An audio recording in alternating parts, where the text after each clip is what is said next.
Enemies gon' hate me now. Enemies gon' hate me now. Hate me now. Enemies gon' hate me now. Hate me now. Enemies. Busters got some mana, but I handle that, so hate me now. Got the Louis Slugger, you better cover when I hit a foul. You better be so quick to get it hip when the pistol show. All my niggas with me creeping slow, and we on that blow. Told the two that I use, searching for an easy man. Demon in me wakes, now I shake and don't feel okay. Yeah, I'm terrified in my mind, so corrupted too. Feel so blizzo, hizzo, off that snizzo, but still keep it smooth. Evil prim, stay so blitz, peasy down with Psycho Mike. Scheming, leaning all throughout the night, down in Metro Heights. Bitch, you getting sprayed from grenade when I pulled up here. Catch the P, here with me, and we always going in. Waking, shaking in my bed, hating leaves you where y'all dead. Don't you rest so tears up, call your blizz up when I'm on my man. I face so much crime, stay inside. I have on my mind. Please don't shoot your kids on, send you his on, get your miss online. Enemies so close to me, especially gon' hate me now. Motivated jealousy, but still I elevate somehow. Smiling face all in my space, deep inside you hating me. Take that loaded Glock 19 and kill that count with courtesy. Enemies so close to me, especially gon' hate me now. Motivated jealousy, but still I elevate somehow. Smiling face all in my space, deep inside you hating me. Take that loaded Glock 19 and kill that count with courtesy. Hate me now, hate me now. Enemies gon' hate me now. Hate me now. Enemies. You hate me now, nigga, damn, I thought we was cool. You hate me now, I thought we was cool. You mad at me now, but all I do is laughing. Then chop a bullet, split him up like he a fraction. He run up on me, think it's chicken, now he past tense. Yes, I am evil Prince, but also Trey, so blast him. I catch him loafing, I'ma up the gun and let it bust. I got them niggas in the car ready to shoot shit up. You mention me, boy, I'm a killer, best not test your luck. Yo, bitch, a groupie, all up in my DMs tryna fuck. These niggas lying in they songs, you know they capping. I'm on the block, I put in work, you niggas slacking. My nigga get jammed up and then we go and post bail. But if your nigga run up, we gon' send his ass to hell. Ain't have a ruler, kept a Ruger when I was in school. I'm hitting ops with this stick like I'm playing pool. Handy manny in this bitch, we got all the tools. You hate me now, damn nigga, I thought we was cool. We was cool.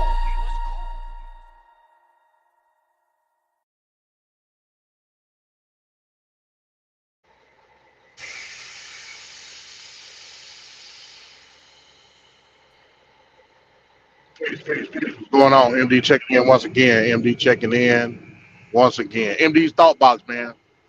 Real quick, just wanted to come on here and give my insight on my opinion on this story that's been making the rounds the last couple of days.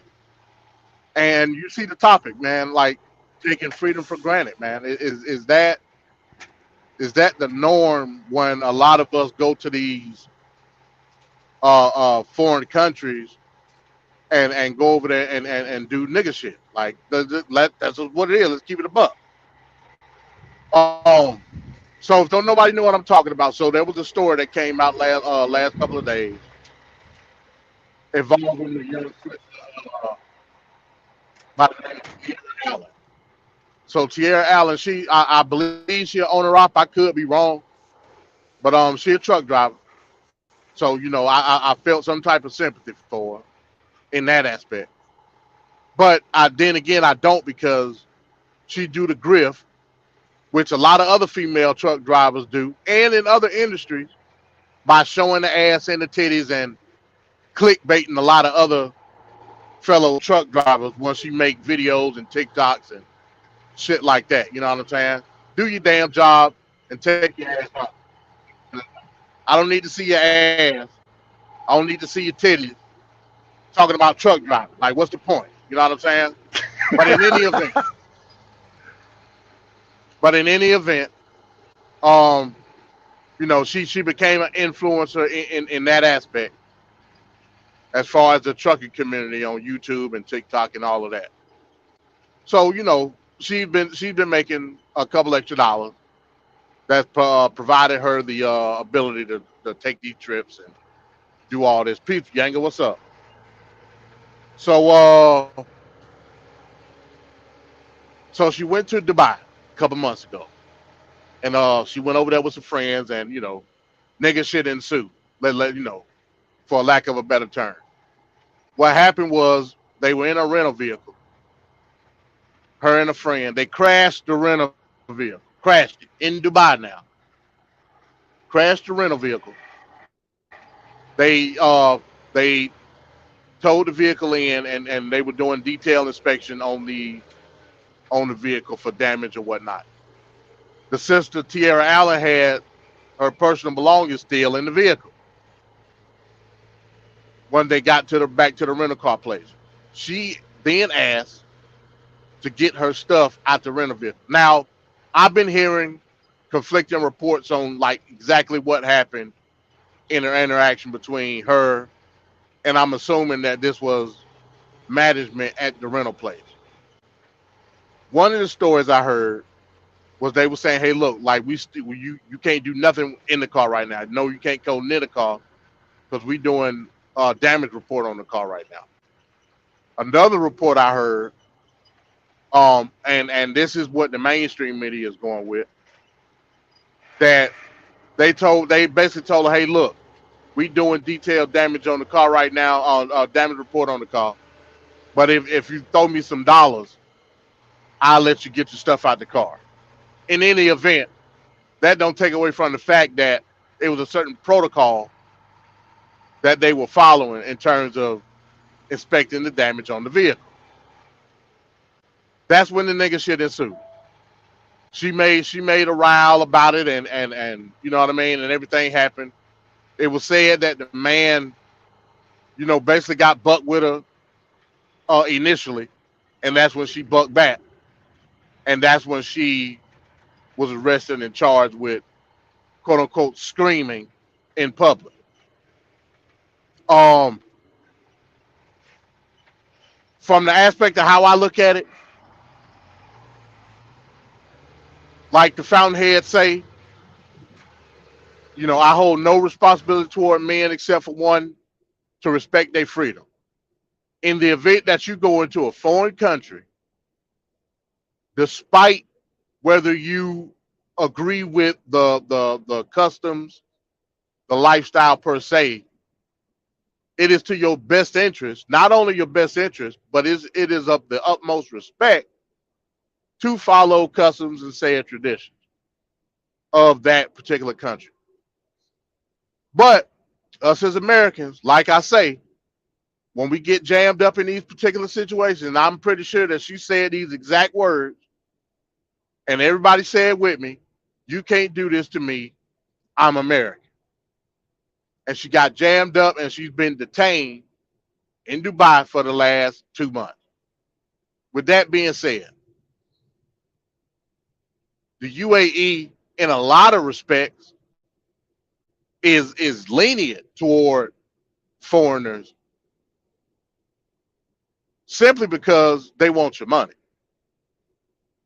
So they may be lenient toward certain aspects of Americanism, if I would call it that, but they're not going to tolerate niggerism in any form or shape. Now let's give a backdrop on the identity of the sister Tierra Allen. So as I'm looking at different media outlets trying to gauge what the situation was, come to find out, and this is what it really boils down to. Come to find out, this is not the only time where she involved herself in niggerism. Some of her friends disassociated themselves from her based on another trip that she went on in Puerto Rico, where she acted a damn fool and got everybody kicked out the Airbnb in Puerto Rico. being loud, being drunk. Now, mind you, don't know the relationship status of what the sister is in. But if I had to assume, now this is me assuming, if I had to assume she ain't married, it, does that provide any type of cultural content? No, not really. But in the aspect of this particular story in Puerto Rico, she was acting a fool, pouring drinks on the dudes, and not the dudes that was on the trip were the husbands of the women that were on the trip as well, pouring drinks on the dudes. Uh, the dudes trying to restrain her from her drunkenness, all this, that, and third, and just acting damn fool. The next morning, the Airbnb owner said, "Hey, y'all got to get the hell out." So this ain't the only time she's been involved in rat accidents. Also, from the reports that I've seen, she has 2 DUIs up under her belt. Now, from what I saw, she wasn't the driver of the rental vehicle. I believe they were saying the friend was driving. How the hell you wreck in Dubai? I don't know, but in any event, she, from the reports I saw, that she wasn't the driver, she was the passenger. Anybody and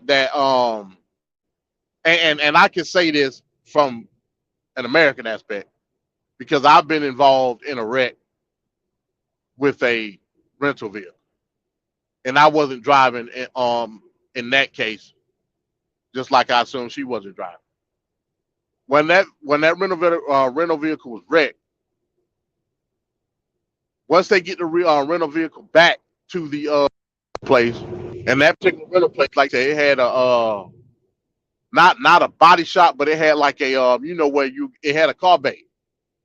So they pulled it back to the car place, and you can't go nowhere near that vehicle. Finished doing the damage report. You know what I'm saying? I can only assume, like I said, national rental vehicle places. I believe they got some in Dubai, like around the airport. So I don't know if they was dealing with a local rental car place. Forever 7. I'll tell you what I'm talking about in a second. So I don't know if they was dealing with like a local rental car place, or are they dealing with like a multinational rental car, like Enterprise or Budget or some shit like that. But I can only assume that they was because in a lot of foreign countries, these multinational companies like Enterprise and stuff, that's what allows you to drive in those particular foreign countries based off your U.S. driver's license. That gives you the ability to drive the vehicle in a foreign land. Otherwise, you don't have the right to drive a vehicle in a foreign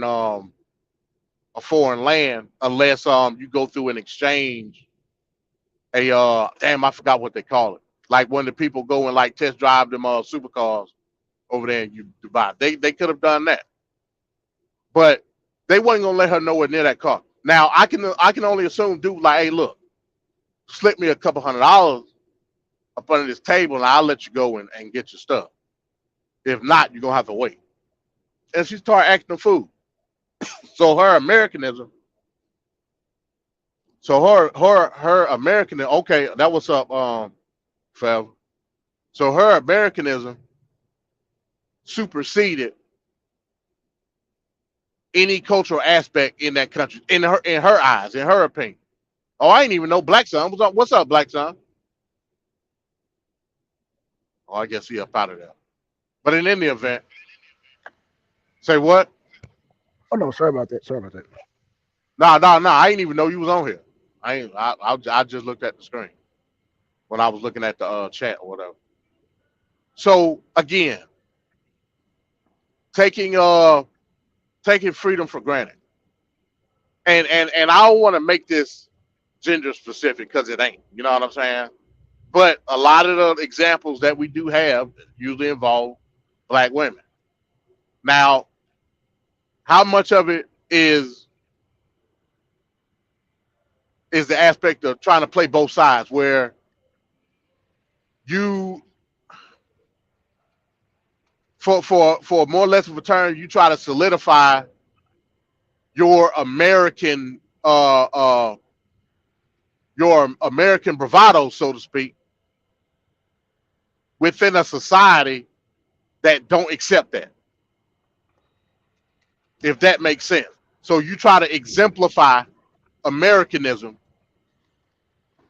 by doing a certain activity or talking a certain way, and then come to find out that's not the move in the particular location that you at. But it's almost as if you're trying to exude a particular ideology on somebody else.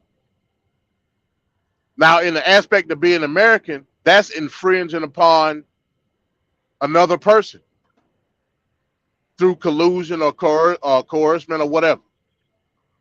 How you gonna do? And this is the dumbassery of it all. How you gonna expect to do that in another country? Not only another country, but the damn UAE. Which I said, if I compare the UAE to Saudi Arabia, the UAE way more lenient. Dubai way more lenient than the crown prince in Saudi Arabia. Well, your ass got to go full fledged long sleeve shirt, and you know what I'm saying. So like we got to get out the dumbassery. Yeah, hijab and all of that. Yeah, you got to go with hijab. You talking about long sleeves, bro? You got to go full hijab, bro. You playing, MD? You playing, bro? I ain't gonna let you play, bro. No, I'm not gonna let you play, bro. You gotta go full hijab. You playing with these people, man. Let me cut in just for a minute, man. Go ahead. Not only, okay, so we talking about the disease of the Constitution, the benefits of the Constitution that we don't even realize. And it's not just black women, it's black men, it's goddamn white women, Karen. It's just people who are born here in America, because I can't say it's black women, because it's black women born in Tunisia, they're born in these other countries, and they have a whole different mentality. It's when they get a taste of that Constitution. When they get a taste of that Constitution, that freedom that we take for granted, that is the deciding factor between us and the rest of the goddamn countries. It's a whole different mentality. It's a whole different mentality. So I'm not only even playing just to blame on black women. Hell, black men too. Yeah. You know what I'm saying? Yeah. Black men too. We could go to these other countries and we wild out thinking that we're still in America. But it's the disease of the Constitution within our DNA. I keep telling up here that Constitution is in our DNA. Yeah. Well, the only reason I say black women is because that's what's being portrayed in society. Okay, you know what I'm saying? Fair enough. I mean, look at all the examples recently of situations where some shit done happened abroad. It's usually been with a black woman. That's the only reason I said that. I wasn't trying to say that black women are the predominant people that's doing this shit. I was just saying the media displays black women in these particular situations. You know what I'm saying? No, I agree. Whether that be social media or mainstream. Well, can I give you an anecdotal example? I'm a kind of back up your argument, but it's an anecdotal. Y'all know my niece, man, Rule Breaker. She's gonna be on here real soon. And also, me and Yanga, we know a sister in Nigeria. Her name is Yetunde. Both Yetunde, because Yetunde was raised here in America, and my damn Rule Breaker, they have both, as black women, have said that. Now, this is anecdotal. Not all black women have said they don't care about the rules and regulations in other countries. And I'm like, how can you not care? You gotta, like, what the hell? But again, that comes from being here in America, this nonchalantness, because again, America provides this liberalism, this extreme liberalism, and we tend to take it other places, and I just don't get it. You know what I'm saying? I don't understand. So clarify what you mean when they said they don't care, meaning that they're indifferent to the rules in other countries, or they gonna do what the hell they want to do in the They're other gonna do what countries. they want to do in other Okay, countries. okay. Yeah. How you can, and that's why I said a lot of people tend to exude their Americanism in other countries, whether it be for bravado or arrogance, or I don't know what it's for. But how do you go to another country thinking that your Americanism supersedes the rules and regulations and statutes of that country? Maybe it's because a lot of people, and again, well, if we use the example of the UAE and Dubai, it's a it's a income-driven society in which a lot of aspects of Dubai are fueled on the tourism of the country. So that's one of the reasons why they're more lenient in Dubai than a place like Saudi Arabia, Right. which don't really need your money. I mean, Dubai don't either, but Dubai has nestled into a crevice where tourism has Well, become a huge Du- part of their economy. Dubai and Saudi Arabia need our military, so that's why they tolerate us. Well, Saudi Arabia don't tolerate anything American. That's what I'm Well, saying. no, It's a difference. right, It's a right, difference right. between Dubai. A woman can go to Dubai and don't have to wear a hijab. That's true. Whereas she go to Saudi Arabia, she putting on that goddamn hijab, or at least something that cover her head. You know what I'm saying? Right. And that's the difference, because Dubai is very tourist driven, whereas Saudi Right. Arabia ain't. You know what I'm saying? A large part of Dubai's economy is based on tourism. So they become more lenient in a lot of aspects of Islamic law, whereas Saudi Arabia got the crown prince. They don't give a damn. You know what I'm saying? Yeah. That's what I was saying. You can go to Dubai and wear whatever the fuck you want to wear. You know what I'm saying? You can't necessarily do that in Saudi Arabia. So that's the aspect in which I was talking about. Let me see. Okay. I've heard women say, "I don't care if you're a cop here in America." I mean, yeah, that. Yeah, I've So heard that too. is it deep? So is it deeper? So is it deeper than just Americanism? Is it deep? Is it a sense of entitlement based on the freedom, not necessarily trying to exude the freedom, but the entitlement based on it? For hell, not just in foreign countries, for any goddamn body. You know what I'm saying? Yep. And a lot of it, and see, this is what I really wanted to get into. A lot of it is based on conservatism. That's why I said a lot of women. Now I'm just sticking to the women part of it, because that's who we dealing with. A lot of women, and like I said, we talking about black women, so I'm gonna keep it there. I don't, we gonna keep it in context. A lot of black women want the aspects of conservatism to benefit them, but also want the aspects of progressivism to solidify their independence or their inclusion in society. Do that make sense? So what do I mean by that? Meaning that from a progressive aspect, women want to be seen as an equal. But from a conservative aspect, women want to be coddled and treated in a certain light based on conservative values. So if we gonna make it if we gonna take it to an individual aspect, a woman expects a certain decorum from a man conservatively in a relationship. Let's just say, like, we're gonna use that as an example. A woman expects to be wined and dined, to be treated a certain light. Now all this is from conservative aspect. I mean, hell, even go down to dating a woman. Right.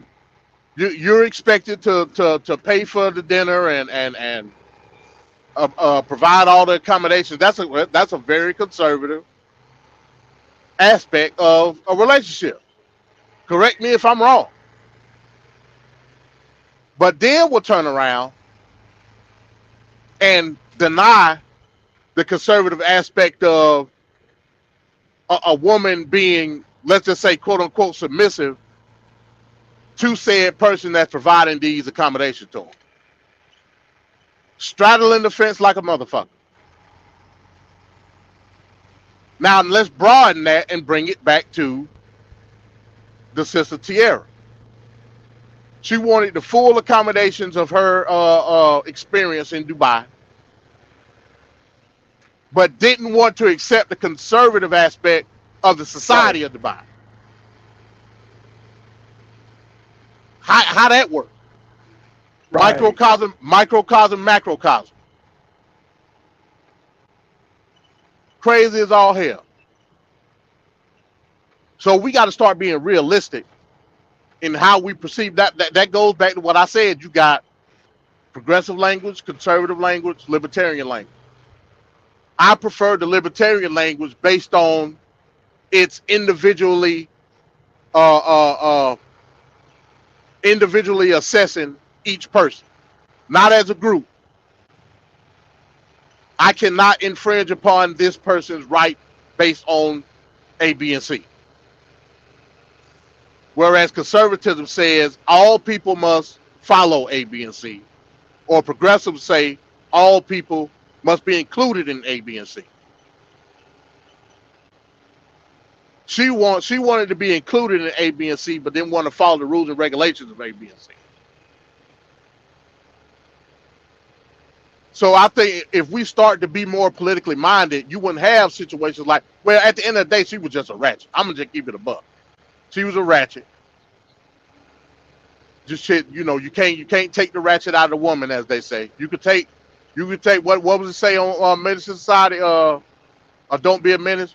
You could take the sheiky out the hood, but you can't take the hood niggas out the sheiky. Right. That's what we're dealing with at the end of the day. That's a whole different aspect, but I'm just saying politically, we have to stop undermining what our rights are versus how our rights affect other people. Right. In Dubai, anything from a let's just say patriarchal, because that's what everybody like to use. From a patriarchal aspect, can infringe upon the patriarchal society. Hey, that's their rules. What I got to do with that? If I take my black ass over there, I'm expected to follow a certain aspect of their tradition. How do you not know that? Well, I'm pretty sure she did know that. She I guess didn't give a damn. You know what I'm saying? But that's a hard pill to swallow when your ass been in Dubai jail for 2 months. You know what I'm saying? Yeah. Hell, probably when she get out, she'll be Allahu Akbar and all that. You know what I'm saying? Oh shit. But I tell you one thing: once she get up back over here to these states, she gonna lick the ground and praise and white Jesus that she back in America. We got Yang in the house. What's up, Yang? What's going on? What's going on? Can't call it, man. You know what, man? And it's funny to hear you taking this stance. I agree with a lot of what you're saying. I don't know what she said, but one of the things is, when I found out you was doing this show, I looked up Dubai's constitution. It's not unlike ours, or unlike America's constitution, I should say. So I don't think what took place with her would be unlike anything that took place over here if you get a disorderly conduct. Oh, but Yanga. Man, look at their constitution. They got freedom of speech. Yeah, they got freedom of speech. No, the freedom of press. They have no. It doesn't say anywhere in their. It's cleverly worded like our constitution. You see how we cleverly omit slavery, yet we know that energy exist. It's the same with their constitution. I was just looking it up. Women or not, it's equality and equity all across the board. You should not be discriminated from based on your race, religion, or your gender. I think the biggest difference is, I forget what article they have, it is 115 or something, is that family is the cornerstone and God is the cornerstone of that. So that it's very heavily religious overtures in it. But other than that, yeah. Okay, so I'm glad you said that. So are we not to assume, you said family and God were the cornerstone. So God meaning Allah at the end of the day. I mean, you can assume that, but it doesn't say that. In Dubai, they have Christians and Jews. So we could assume that we would be using Western anti-Islamic propaganda or Western anti-Islamic understanding. But it says God, like it says on our dollar bill, in God we trust. Is that white Jesus? Is that Allah? Is that Buddha? Is that, who is that? Okay, so what you're gonna make me have to do is dive deep. Yeah. Into the political aspect of UAE. That's fine. That's fine. You gave me some homework. Yeah. But I'll come up with a hypothesis.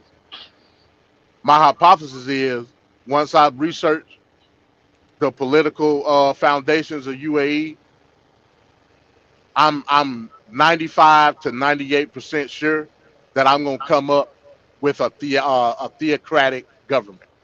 I'm sure it's theocratic. I'm sure it's theocratic, but it's not run by the Sharia. It's no, not. It's not Sharia law like Saudi Arabia. Right, exactly. Saudi So Arabia I'm sure is Sharia law. Right, I'm sure it's theocratic. Therefore, it's putting God, like ours is we don't have a theocracy, but Thomas Jefferson and everybody, they were deists. So they believed in it. Yes, they were, man. Thomas Jefferson, man, you better look it up. Thomas Jefferson was a deist. Look it up. Look it up. What do you think he was? Okay, first of all, Benjamin Franklin was an atheist, and so was Thomas Jefferson. No, he wasn't. Thomas Jefferson was a deist. He was a deist. Then why did he want to separation of church and state? Because of what they came from. He didn't want Christianity. I didn't say he was a Christian. I said he was a deist. He believed in morality and he believed in a God concept, not in a religious form. But Thomas Jefferson was a deist. You can look it up. He believed in a God. Check it out. We can go. We can come back and revisit that. But Thomas Jefferson was a deist. You must want to debate this, Jaeger. Hey, man. Hey. I am a Thomas Jefferson, Benjamin Franklin expert when it comes to that.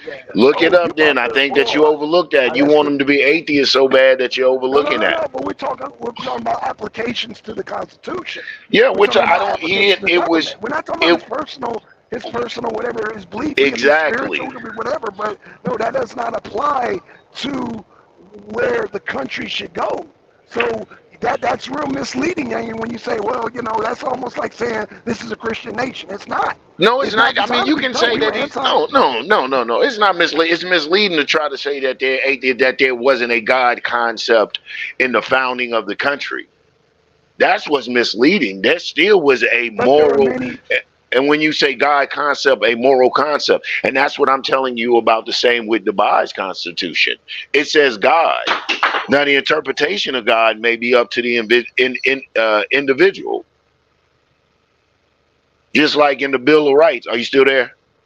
Yeah, I'm still here. Okay, just like in the Bill of Rights, they we talk about inalienable rights given to man under God and endowed by a supreme being and a super creator. It doesn't say white Jesus. It doesn't say Allah. It leaves it up to man's interpretation. But there still is a God concept, a moral calling, if you will, a call to morality. And so that's what you see when you look into the Dubai Constitution, because I looked it up, and just like you said, I'd have to go deeper, but it isn't unsimilar to the American Constitution. Well, here's the thing, though, gang. There's no charge in America. I guess you could compare it to like maybe disorderly conduct. Mm-hmm. But there's exactly. no. She got charged for screaming at a man. We all know what that is, Yanga. That was her direct charge. Even if you go look at the interview that they did with the mother and the attorney, he pretty much said, hey, look, it's unfair to women in Dubai as far as decorum and acting in a certain light. So he pretty much said it's a theocracy, meaning that it's patriarchal in the aspects of the society given unto them by Islamic tradition. So if you disagree with that, then you're gonna have to go back and see, well, how was it contradictory versus what she was charged with and what the Constitution says? Because that's what the charge is. The charge is screaming. What the hell does that mean? I don't know. Like I said, I can only take it akin to how we look at disorderly conduct. I mean, you just can't be out in public being belligerent and you'll get locked up for that shit here. You're right.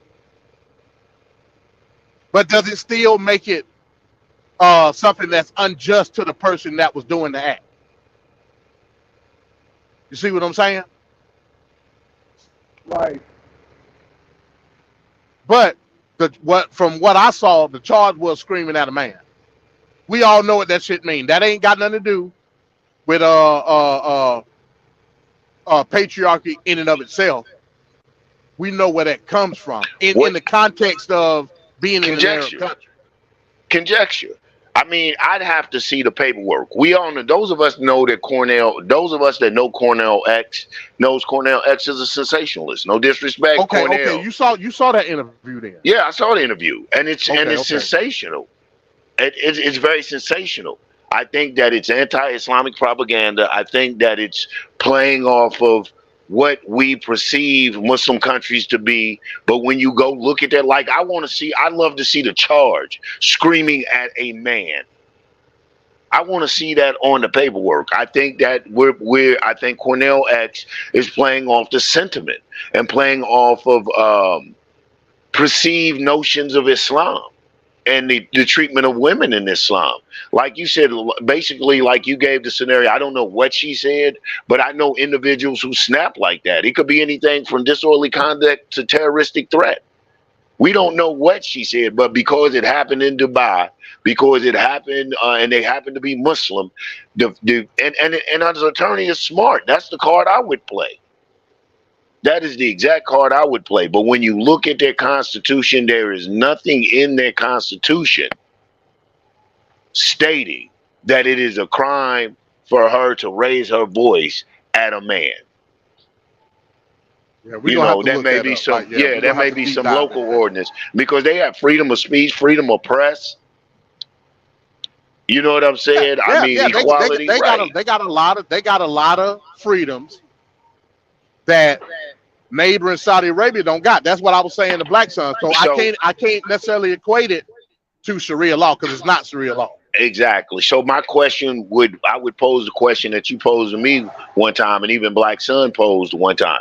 So is it the system or is it the people? To me, it's the equivalent of what happens over here in America. Slavery, racism, black people isn't spelled out in the Constitution, yet we receive the brunt of racist treatment. You see what I'm saying? Though it's not spelled out in the Constitution, word-wise, the Constitution could be a perfect document if you want to go that far, word-wise.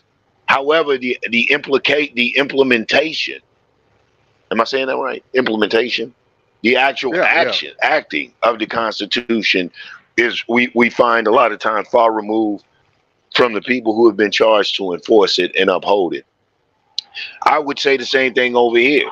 If that is the case, then I would say that it's more the sentiment of the people, of men, than actually spelled out in their legalities. I think So okay, real quick, put it in context. You said that you could see a stark comparison in terms of the implementation of the Constitution. So Mhm. if we comparing the two, we're talking about a disparagement to a certain group over here in America, i.e., black people. Mhm. What's the disparagement in Dubai toward who? If it was one, it would be of my preconceived notions. It would be women. It would be Okay. women, but all of that would be my preconceived notions. If they went just like America could do and legally show where there is no systemic racism, they could legally present the paperwork to the world and say, "What systemic racism? What are you talking about? Look what this beautiful, articulate wording or document we have." I'm saying Dubai could do the same thing. I'm saying that the charges that are being made, as far as legally, from just, and this is just surface, like you said, I just glossed over it, but legally can be substantiated. That it is the sentiment of the people. It's just like it is the equivalent of what we suffer in racism over here. Legally, in the wording, you can't pinpoint racism, but we see it implemented. I would say it was, if that is such the case, if it is because she was a woman, I would say that you won't find it in their legalities, in their laws, in their codes, but it is just an unspoken code amongst the men, like an unspoken code amongst white people in America. All right, cool. So with all that being said, I don't know how much of the show you caught. With all that being said, I gave background to other instances that she's been involved in. Right. I caught that. She was also in Puerto Rico Mm-hmm. doing nigga shit and got kicked out of Puerto Rico. Mm-hmm. So all of what you said, that's all well and good. How much is involved in just the aspect of being belligerent? Is it justified? Yeah, I think about 90%, probably 90%. Like I said, I don't know what she said, but I know I've talked to foreigners who, first of all, say the attitude of Americans suck when they come to their country. They say the first thing they holler, "Doesn't anybody speak English in this damn place?" You know, here you are in a whole nother country, and you're ready for people to cater to you. So I've heard that a lot from the foreigners, and then just knowing how I hate to make a blanket indictment, but knowing how a lot of our sisters get out. And America, if anything, America is tolerant of their Negroes. You know, America can be tolerant of their Negroes. That's how we do things over in America. We can go order a sandwich, and the damn server would get to arguing with us. The server and the customer would be back and forth arguing. So I think it's just that whole American attitude. I don't know if it's a black woman attitude or whatever, but I will say in a foreign country, it's an American attitude. Since I'm predominantly surrounded by black women, I'm going to have to say I know how the sisters get out. And she was just in a place that probably didn't tolerate that. Like I said, I want to know what she said. I think that they're making a mountain out of a molehill. I would love to see the charges say she screamed at a man. She probably called him all kind of pussy camel riding, punk ass, dress wearing, towel head. Come on, Nimby. You know how sisters get out. Yeah, You punk ass, sand nigga, camel riding, patty eating. You know, I mean, and she's from Houston. Yeah. So yeah, man. Our women can be rough, especially if they sense some weakness in you.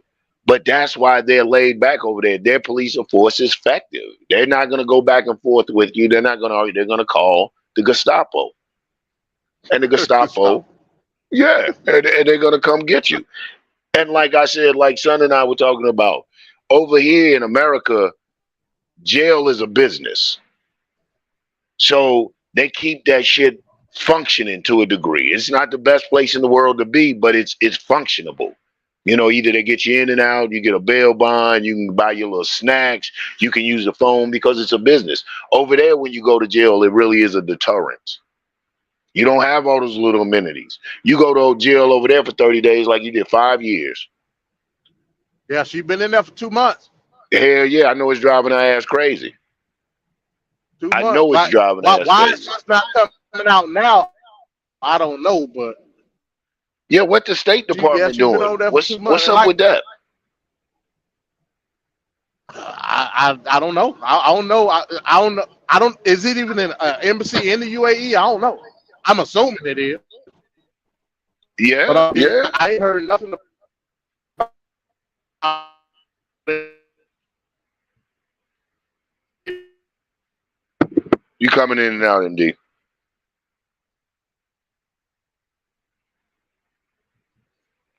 Uh-oh. We lost you for a minute, brother.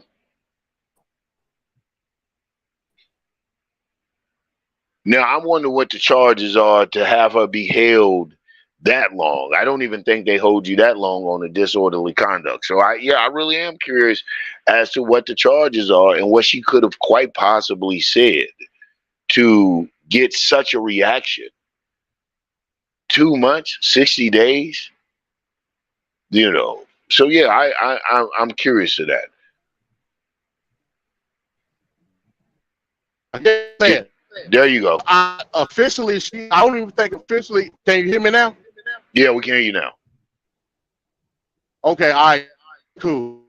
So, like I said, all the reports I've been seeing, she hasn't officially been indicted on anything yet. You know what I mean? Wow, she's just being held.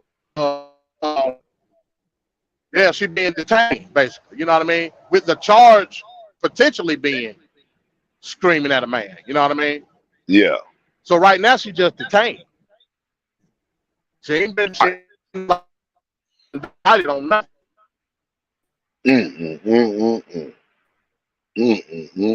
Now, see, that could be a problem. That due process, the right to a speedy, fair, and speedy trial. You know, that could quite possibly be a problem over there. I mean, it's real. It's real. I wonder what the State Department is doing. Your connection is terrible, brother. We can't really hear you. Or another place, whatever the situation may be. Why do we feel the need to exude Americanism upon everybody else? Supremacy. Supremacy. It's just that simple. America has a supremacist attitude. Its founding fathers were supremacists. So it's a supremacist attitude. And so we carry that with us. You know, we carry that with us. Supremacy. Americans are catered to. You know, Americans are really catered to. And one of the reasons is we're big capitalists. We are big capitalists. Uh-oh. You know, our tourism dollars are big money. Right. You know what I'm saying? We go around the world spending dollars. So they cater to us. They go, you know, like I was making a joke. Somebody says, "Do you speak English here?" But when you go around the world, they have special spots, resorts, whatever may have you, that cater to an American type of clientele. Yeah, no doubt. You know, yeah. So we go around. So with the world being subservient to us, it just breeds a certain type of attitude. And so you have Negroes going around the world with an air of American supremacy. And I get it. You know, you go around the world and you see these cats living how they living and doing, you're like, damn, I thought I had it bad. Exactly. But you know, right. But you have to be mindful. Yeah. You can do that on. Yeah. You know, you can do that on a reservation. I've gone to Native American reservations and be like, shit, this is terrible. You know, but however, I done seen it. You done seen it, huh? You know, but however, it's this attitude thing of, you know, and then do we address my whole thing? Like I said, I'd love to hear what she says because there's an underlying issue here, and I know this may get me in a lot of trouble, but it's the attitude of black women. Uh-oh. You know, I may have to do a show. There you go. I may have to do a show on that. It's the attitude of our sisters. You know, now my sister just got back from Dubai. She's in the military, of course. You know, Dubai does hundreds of millions of dollars in tourism.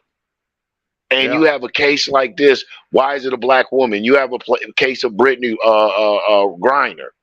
in Russia? Why is it a black woman? Why is she trying to smuggle even weed residue in Russia? Why are we trying to hustle and get over this? And why is it black people? Why is it black women?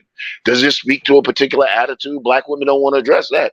They'll be quick to holler about the patriarchal society of Dubai, the Muslims and this and that. But let's talk about this sister. And like you so adequately went back and did the research, that there's a history of a stank ass attitude. Yeah. There's a history of some nigga shit. Like you know, we both call it the same thing. That sense of entitlement. You know, you gonna come down here and you gonna run your mouth. Even to the point of, and this is what me and Big Mike got into it about over at Straight Talk with on Straight Talk Society. And I get what he was saying. I still don't think it's wrong for a woman to run her mouth. It may not be the best idea, but even to the point like this woman here, even to the point of our women get so caught up that they stop even doing threat assessment. Right. They get so caught up that they allow their egos to get them so caught up that they don't even say, hey, you know what? Right now, it may not be about my ego. This is a fuck nigga, and I know he's a fuck boy, but right now, this may not be the safest thing for me to do. They got the Hulk syndrome, man. They got the Hulk syndrome. The angrier what they hoping they get, for, MJ? What they hoping for, the MJ? angrier they get, the stronger they get. You know what I'm saying? And the more out of their mind, you know, they become. You know what I'm saying? Mm-hmm. Mm-hmm. The irrationality increases with the situation. You know what I'm saying? Mm-hmm. Let's keep it a buck. Hey, man, I've seen it. Yeah, get completely irrational. And I think that that's something that they, you know, women are going to have to do. We're going to have to be able to talk about and be honest with it. It's almost like the race conversation with white people. It's there. You want to talk about it, but you tiptoe around it. Sister, some of y'all have shitty, shoddy attitudes. I know you're going to, well, if the man did this and if the man did that, but some things are about threat assessment. Some things are just about progression. You know, attitude determines altitude. Right. You know, and I don't know if you're mad at the world or whatever, but just the way that you're going about it. And we see with Tierra Allen over here in Dubai, whatever she did, apparently it wasn't the wrong answer. We can sit here and say, well, you know, it was wrong and she should have raised it. But, you know, however, when I say threat assessment, look where it landed her. And she hadn't even been indicted. Right. Now, you want to talk about shit that is a drastic difference, is that shit right there, due process and the right to a fair, impromptu or a fair, speedy trial. See, that due process shit they may not have over there. Be sitting 60 days and not be indicted. That's bullshit. Yeah. You know, I mean, we do it over here, though. We do it over here, but it's still bullshit. We, at least in our law, have a thing called due process. I don't know if they have due process. I don't know if she can get, you know, petition for a speedy trial. That's crazy.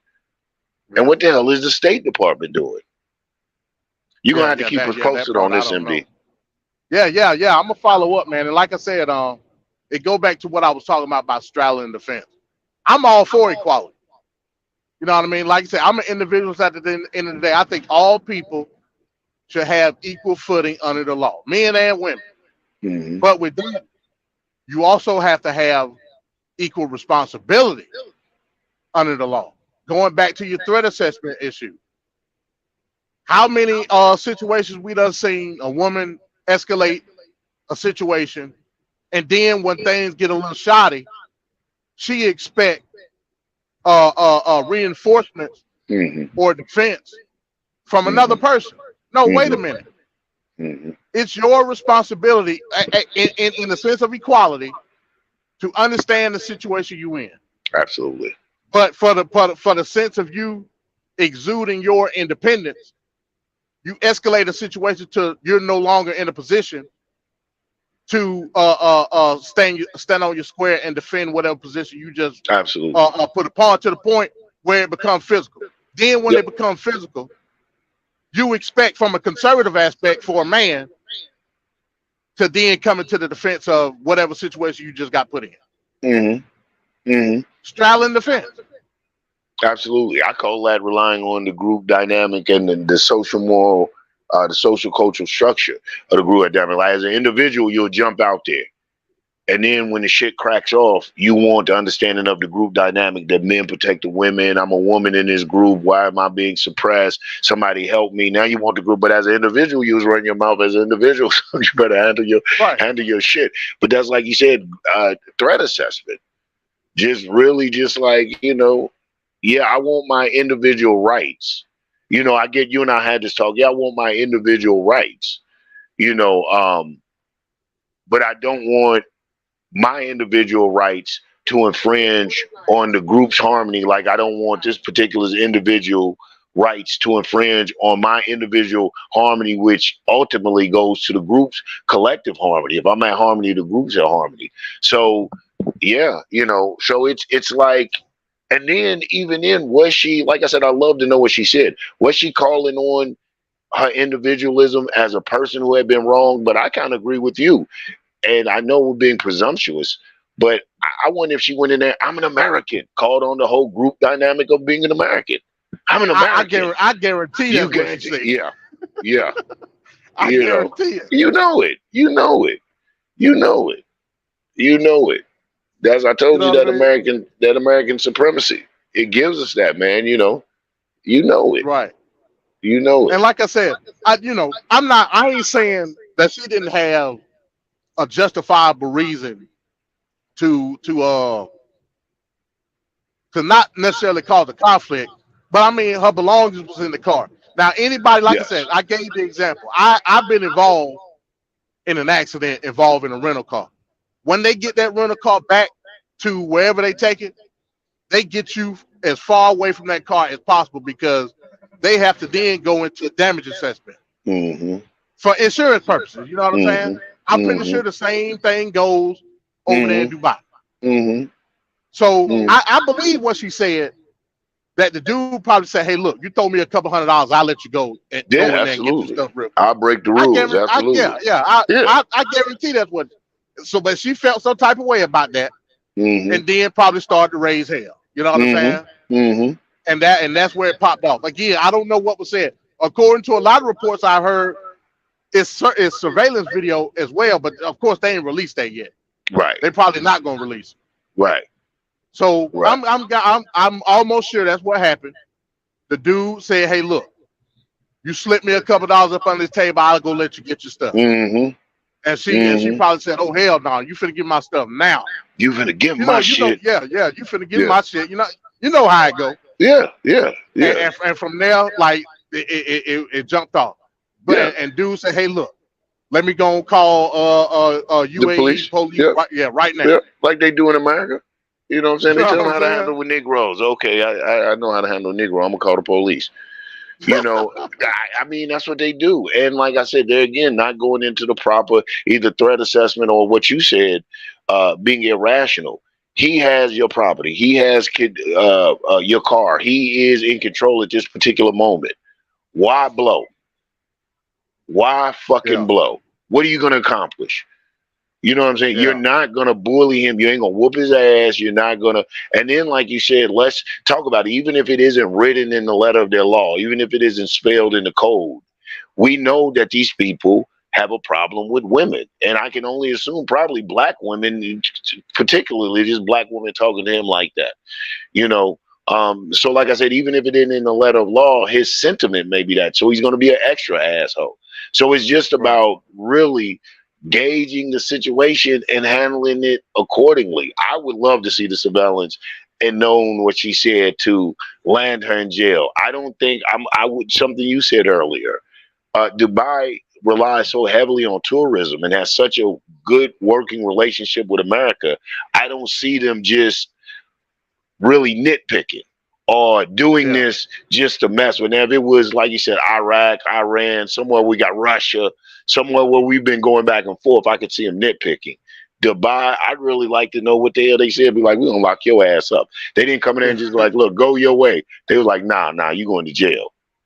Yeah. And like I said, that was I was telling Black Son that, like, no, you can't compare, even though there's aspects, you can't compare UAE to a place like Saudi Arabia where ain't none of that allowed. Right. Hell, women, let alone a rental car, women trying to fight just to drive To drive. They in can't even Saudi Arabia. drive You in know what I'm Saudi. saying? You know what I'm saying? Right. Shit, they don't So play none of from that. from that aspect, it's got to be more to it. And if I was to assume the determining factor was nigga shit, Yeah. you know what I'm saying? Yep. So Yep. yeah, that's what we're dealing with, man. Like like we can't let, especially going into these foreign countries, we can't let our Americanism supersede these people laws and statutes, bro. It just ain't gonna happen. Absolutely. You know what I'm saying? Absolutely. It just ain't gonna happen. Absolutely. Especially if you go over there and you practicing Americanism and get home and you don't fucking vote. Or you don't get you know what I'm saying? You all political and shit when you traveling across seas and get in and don't even participate in your own political determination. So that's crazy. Because we Yeah. could, participating in your political determination makes a world of difference. It's one of the differences as far as the State Department moving with a sense of urgency in this woman's case. Right. In Miss Allen's case. But until we, had Brittany Griner not been a WNBA star, I question how swiftly they would have moved in her incident. But with Brittany Griner, man, I think it was more of a political ploy than anything. You know what I'm saying? Absolutely. Yeah. Absolutely. You can't put that in this situation based on that aspect. Yeah, I mean, yes, it was a political point. Yeah, and she got more influence, so they was holding them. But I put it in there in the sense of trying to get away. Why was you trying to bring weed to, even though it's illegal? Oh, it's just residue. I can hear it now. They ain't gonna trip this. Okay. Right. Just certain little shit like that. No So this is, to me, and then there are little differences, but it's just that attitude. So when we go to this thing, it's it's crazy. Yeah, man. Yeah, we're gonna see how this play out. Now that the media got it, maybe it'll move a little faster. You know what I mean? Absolutely, we'll see. Listen, man, I appreciate you letting me come on, have them comments. I'm gonna jump off. I'm gonna fall back. I'll be listening though. But let me get this finished, getting this day started. All right, man. Peace. No doubt. All right, peace. Yeah, man. So that's what we're dealing with. I just wanted to come on real quick and talk about that aspect, man. Like I said, I think it's unfortunate that the situation happened to her, but at the same time, it's an example, or it's a lesson in terms of how we view the cultural aspects of our reality here in America versus how we exude that, or how we try to exemplify toward another society or another country that Americanism, especially dealing with black folk. That's why I keep taking it back to black women.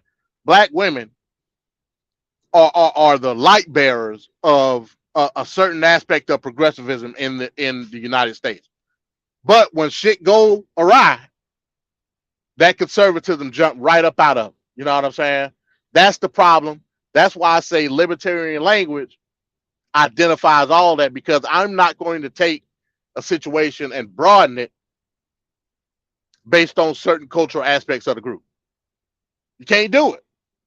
You know what I'm saying? But in any event, I just wanted to come on and say that if anybody else want to hop up, the link is in the chat. Other than that, I'm gonna go and get up out of here. Things coming up.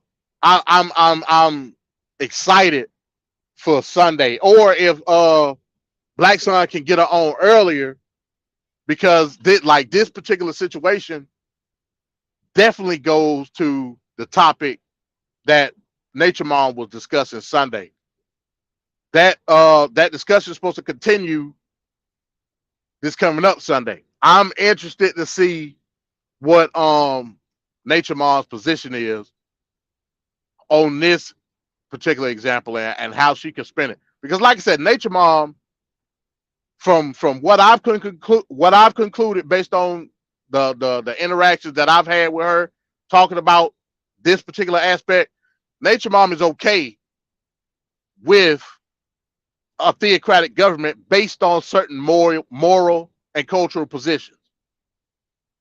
I don't think all women would agree with that, but I think they will confide into that based on a a conservative aspect of a man being there to protect a woman, just not a man being there to enforce a position on a woman, if that makes sense. They're cool with accepting conservatism based on protections and certain cultural aspects that benefit them from a material aspect. But anything got to do with the involvement of their decorum, nah, they ain't trying to hear it. I'm telling you, they ain't trying to hear it. You know what I'm saying? And that's what we dealing with. Peace, hey, Peace, what's up? Giddy, you want to come up? Oh, you in the back. Okay, let me bring you up real fast before I jump off. Yo. Hey, What Peace, up? what's up? Yo, what up, MD, man? Good morning, man. Good. I'm just waking up. I saw you there, and I just heard you say.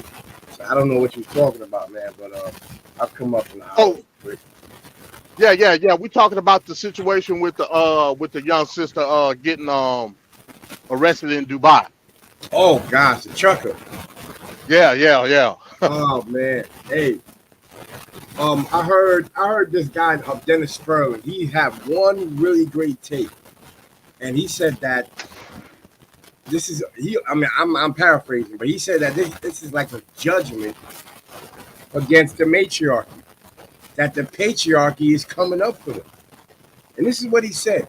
He said that the patriarchy, see how they doing in France? The Muslims over there are acting up in France, and they rioted and everything.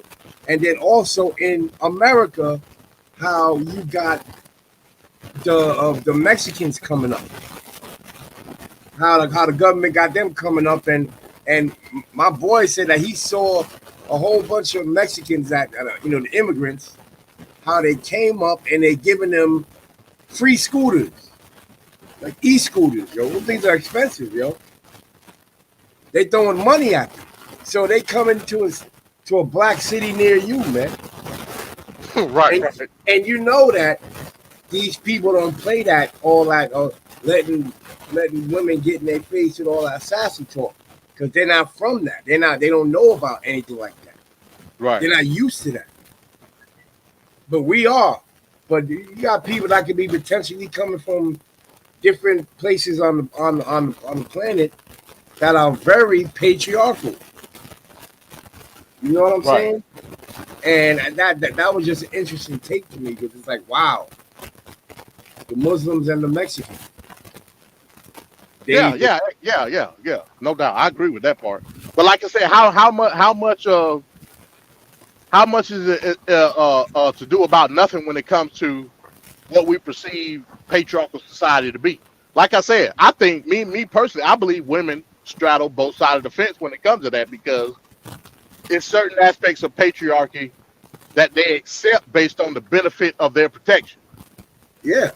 But when it comes to individual equality, rights, and freedoms, that's when patriarchy got to be shut down. Well, that's the whole thing. No, but see, that's going to be the thing. It's going to get to a point where you're going to need protection. And once that happens, matriarchy's done. So right now, man, even yesterday, I went to the store at my job, and you got the crackheads and everything. They started to get mad. They like, yo, I don't want no food. Give me money. And he started wilding out with the cops right in front of him, and he didn't care. And the cops actually left. And we was in an Arab store, and he was chasing after this lady that knew him, and he was like, oh, I knew you since you knew me since I was a child. You mean you can't give me no money? Right. And he's like, nah, I don't want no food. And then she brought him to the store to get him something to eat. He was like, nah, I want money. And he was just, you could tell that he was just geeking for, like, he was starting to get mad. And this is the thing that I think the Bible spoke about, where it says something like the beast of the field will come up and start to slay the people. And I personally believe that it could be the animals and everything, but it also could be the demons inside of the people that are going to start to take certain control over their hosts, and they're going to start to wild out. And when that happens, between the Mexicans coming up and the demons acting up in the subways and the buses, these women are getting terrified. Every time I'll be in the subway and somebody starts wilding out, they start getting behind me. They start looking for the big dude, and they all that feminism shit out the window, B. Right.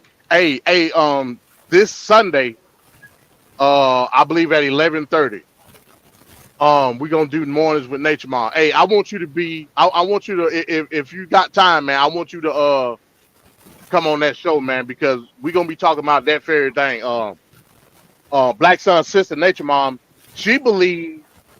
Now she won't say it per se, but she also believes that it should be certain theocratic laws put in place in order to institute these protections, man. And I think you and her would agree on that aspect. It's gonna be some debate going. Oh, I'm cool with that. I'm cool with that. Yeah. So yeah, man. This Sunday, Nature Mom, we're gonna be continuing that conversation. I just want that people we to had. be honest. I want people to be honest. Like you know, like if I got you, just you know, you don't have to agree with me, but be like, you know, don't try to, you know, duck and dodge and move and you know, be slick with it. But that's part of the atmosphere anyway. So you know. Nah, it's all good. Yeah, because like I said, I remember when we had you on last time, you pretty much flat out said, yeah, America should be a theocracy. You know what I mean? Where all the laws should be aspects of biblical tradition.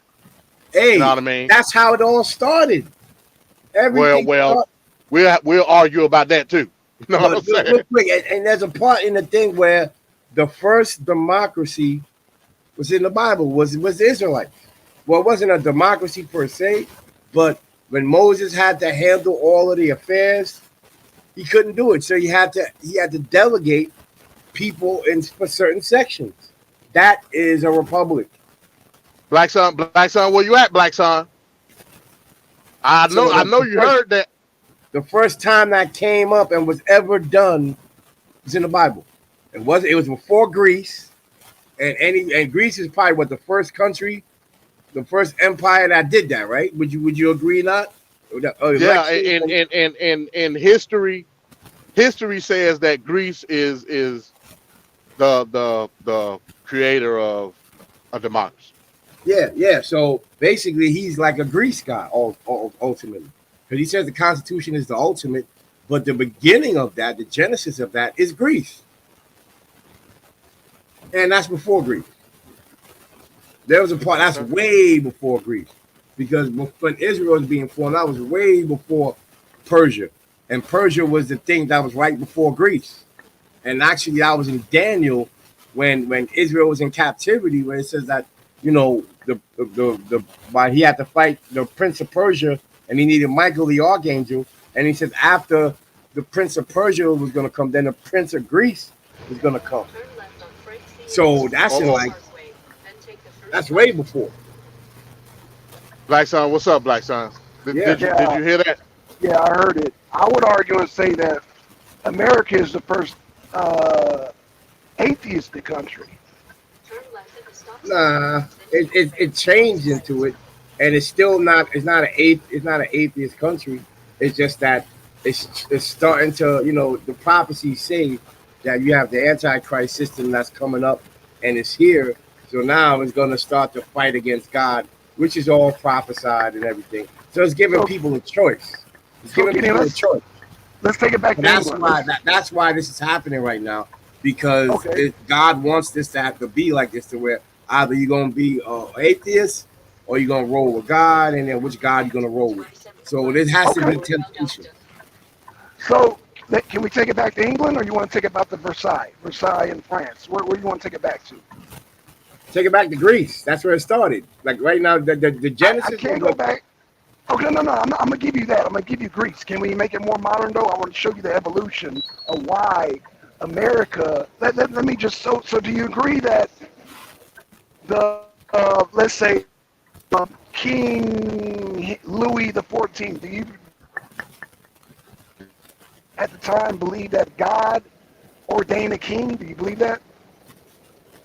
I don't know about that because like right now I have to go back to that goes back to whatchamacallit in the Bible where it talks about Saul, King Saul, and the people was begging God, God, give us a king that we could see. And God was like, I'm your king. But they said, you know what?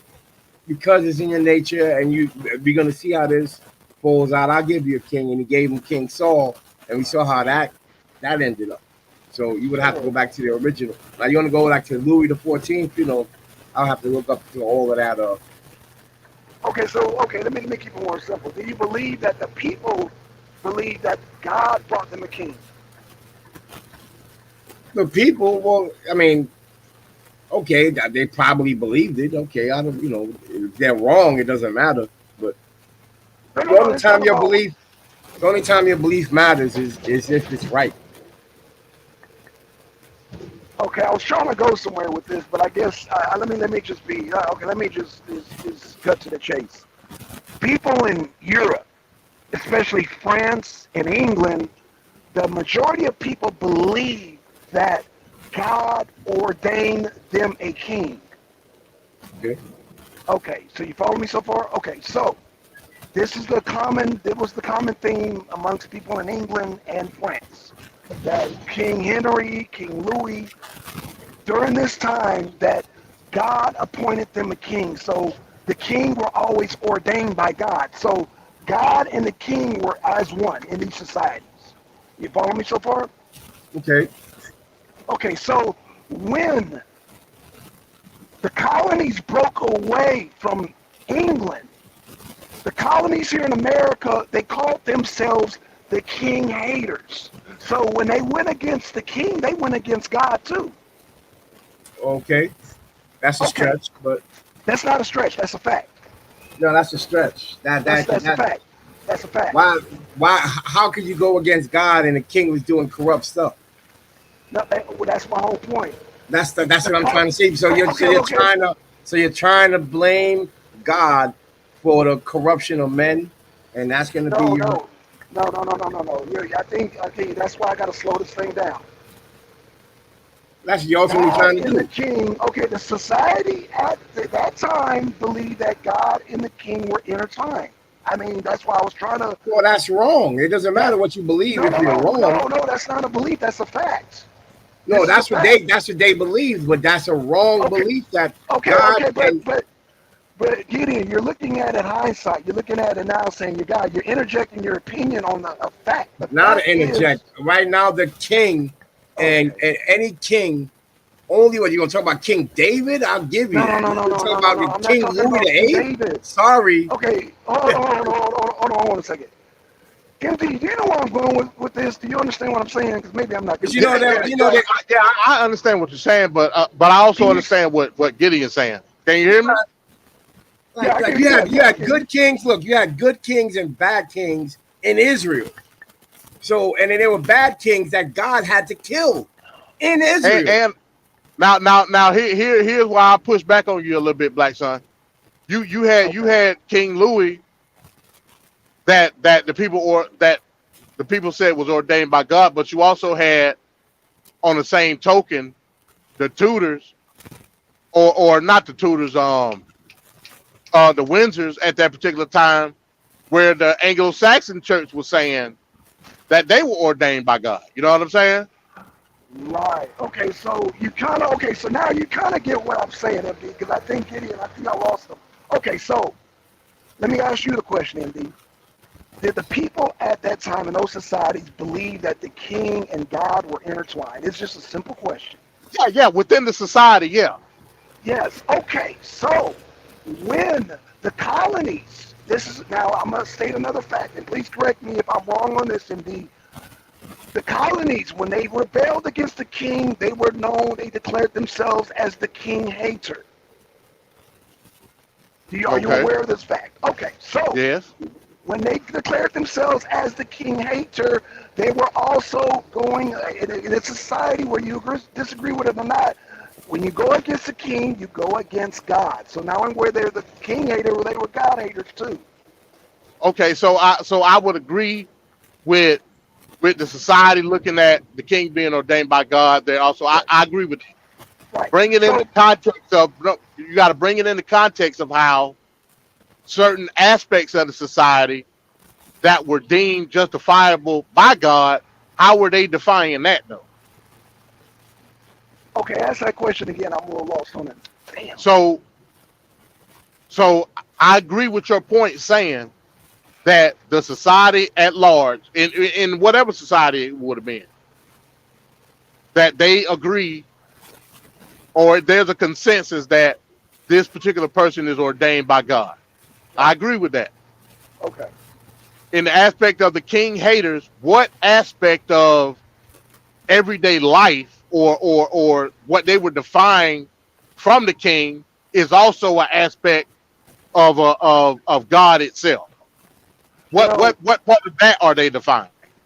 okay, so at the time they defined so the king has a right to tax you. So they're saying because the king is ordained by God, it is righteous for us to get whatever the king asks. We're gonna give it to the king because the king is ordained by God. So the king haters are all like, man, fuck the king, and man, fuck God too. Shit, fuck it. That's the attitude. Is what I'm trying to convey. That's what I guess I'm not conveying. That was the attitude at the time. Fuck the king and fuck. And if God ordained king, then fuck that too. Fuck all that shit. That's where the I revolution do you started. agree? So do you agree with that then, Giddy? Well, people are doing that when they sin. And if you sin, you hate God. If a king sin, he hates God. God is the only thing that is incorruptible out here. Anything else, as soon as you start to turn away from God, you are now not of God. So I don't care what the office used to be. It departs the Lord. Once you depart the Lord, it's a part in the Bible called Ichabod. For the the king has departed, and God had to come and check the king and wrote on a wall and shut them all up. Like you departed the Lord, Ichabod, yo. So if you want to do some craziness and you want to depart the Lord, you can't put God's name on it.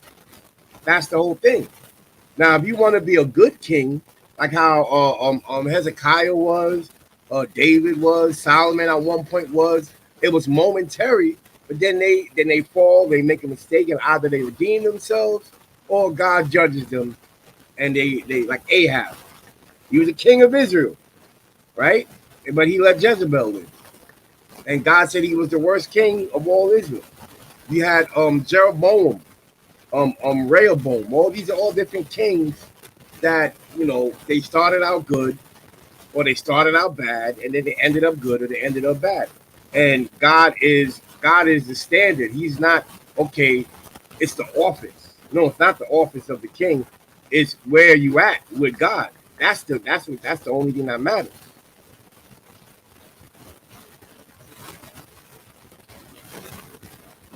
God is a standard. He's holy, and he's the only thing out here that's holy. Yeah, I think you and Black Son are like saying two different things. Like Black Son, he's trying to say like right now, if you say F the king, then you're saying F God. But if you're going against righteousness, then you're saying F God. Not because so if the king is doing something crazy, then you could be like, okay, I don't have to follow that guy no more because he's not with God anymore. It's in flux. It's not something that is just. It's not static. It's in flux. So we brought up taxes. Is taxes of God? It depends. It depends. Like right now, if you're what are you taxing? Are you? Is it just? Like if you're making the roads and everything, and all of that, and then because in the Bible they had to pay they had to do their tithes. And it was considered like you had to do it, meaning that it couldn't be forcibly taken from you. And it said that if you wouldn't pay the tithes, which is the salary and the food for the priests, because they don't work because they spend all day serving the Lord. And God says, if you take care of the priests, then I'm gonna take care of you. So that could be considered a tax, but if you're forcing them to pay the tax, I don't know about that. Okay. So basically, what you're saying is, it don't matter who the king was. It don't matter what the people say. If this person is doing something that's unrighteous, Yeah, God is the it ain't standard. about it. God is the standard, not no king. The law and is the standard, and in the New Testament is Christ. He's the standard. He's the one that you got to base everything on. He's the he's the vector point. You know, you measure. He's the measure. He's a measuring stick. You know, you can't say the king is a measuring stick because the king is also under the investigation by his life. You know, you have to see. Okay, that was a good move. That was a good move. Oh, he's starting to go crazy. Time to depart the king because I'm staying with God. You start to depart God. Peace. You know. All right, cool. Well, like I said, man, I hope you be in the building this Sunday, man. Like I said, I think I should be working, so I'll have to see about that. yeah. If you don't, man, just watch the damn the replay, man. Yeah. Oh, I'll try to chime in like when you're going to shoot it live. I'll probably be in the chat comment section and all that. Yeah. It's all good. Because like I said, man, I think you and Nature Mom, y'all got some similarities per se. Not all the way, but y'all got similarities Well, from a moral aspect. okay. Well, I know men and women don't think alike, you know, per se, unless you you know, you deal with God or you're born again or something to that effect. Then you be my sister. But if you're trying to infuse this American liberal woman equality stuff, Oh hell no, nah. Nah. Yeah, there's an order. There's an order, and a man is supposed to be the head of the home.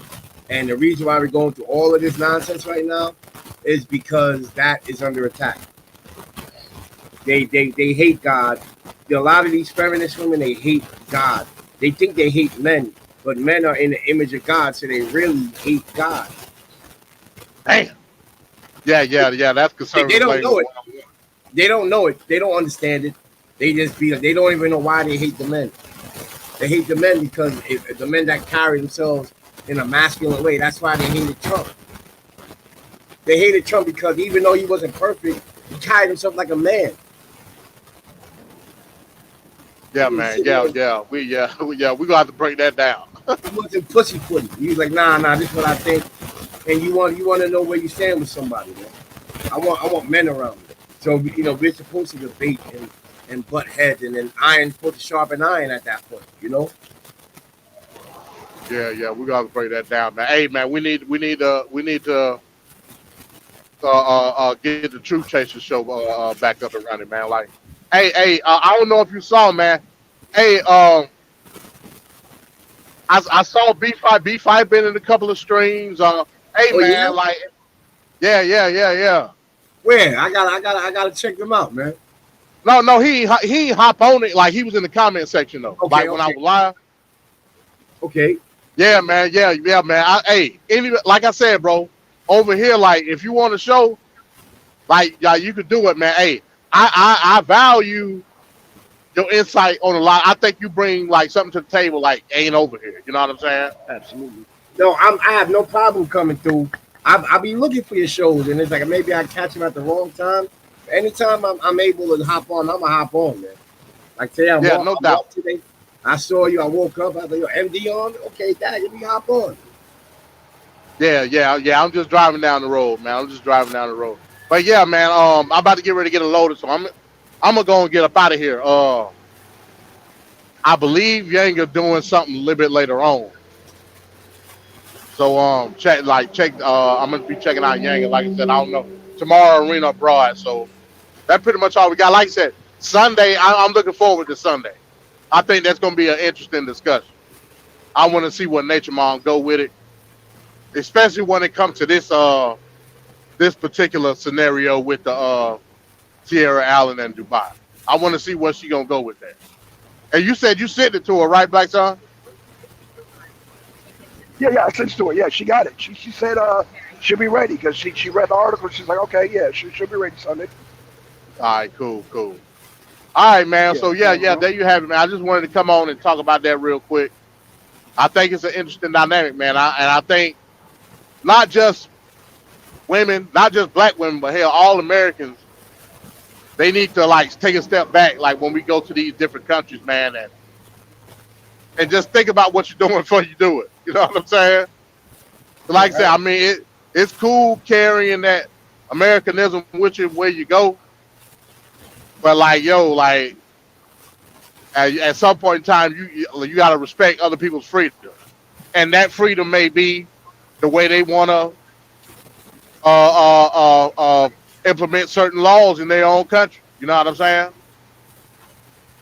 So hey, that's what it is, man. Their country. That's their country. You can't impose what your feelings on these people. It's because these countries are only in America. The hell's wrong with these guys? There you go. Well, they go There and you go. smack you. You get smacked over there. Yeah. Okay, Gideon, I got to throw a third curveball at you.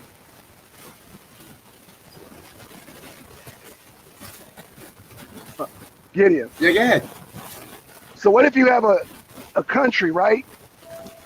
And that country goes into civil war. They split off.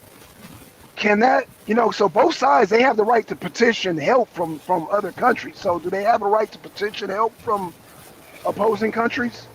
Yeah, why not? I mean, anybody need help? Go ahead, man. Ask for it, man. All right, so you have no problem with Putin, then? No, anybody wants to. I mean, look, I'm not telling anybody what they should do. I'm telling everybody what they could do and what, I mean, well, I am telling people what they should do. They need to get with God. And they need to, they need to get with God. And people also, like right now, if you need help, can you help me? I cut myself. Can you give me to a hospital? I'm not going to knock anybody for asking for help, even if it's misguided. And that's all you know. So what if you have both sides? Because, Ukraine, they believe in God too. And one side saying God told them this, and the other side saying that God told them It has to be right. It has to be right. Like see, that's the whole thing. And if you can name the name of the Lord, but are you following after his righteousness? Not your righteousness or my righteousness, his righteousness. I mean, you have to go in the Bible and see what God thinks about this, and then you have to fall in line. And then that's when you follow God. You can say, hey, look, if I say, hey, I'm a sinner, I mean, I'm falling in line because God said I was a sinner. So you have to see what God says about it, agree to it, fall in line, submit, and then you with God. But if you want to be like, I'm a Christian, but I'm going to do this against God, and hey, I'm a Christian because I'm naming the name, but, I'm doing this and it's not right. No, you're not following God at that point. It don't matter how many times you call his name. It says, he that does the will of my Father. So many people will say to me, Lord, Lord, but they're not doing the will of my Father, which is in heaven. So it doesn't matter what you name. Oh, I'm a Christian. Okay, what do you want? What are you trying to get? As soon as I find out that, I can determine, nah, you off right now, man. You gotta repent. It's a standard. It's an influx standard, a living Bible, man. Hey, look, this is what we're gonna have to do. So let me get you on record right now, Apex. You said that the original concept of America was through theocratic means, or it was through true Christianity, right? Well, it The original concept. It started with Moses when it was too much. No. I'm just talking about America. Okay. I remember you saying that America was originally founded on Christianity, right? I mean, for the most part, yeah. I mean, it was corrupting from the inside out. You had the Masons and everything that were there, and so it depends on how you want to say it. I didn't want to paint a broad stroke, and it's not accurate. Okay, all right. So this is what we're gonna have to do. With them, they they named the name, but what were they doing in the dark?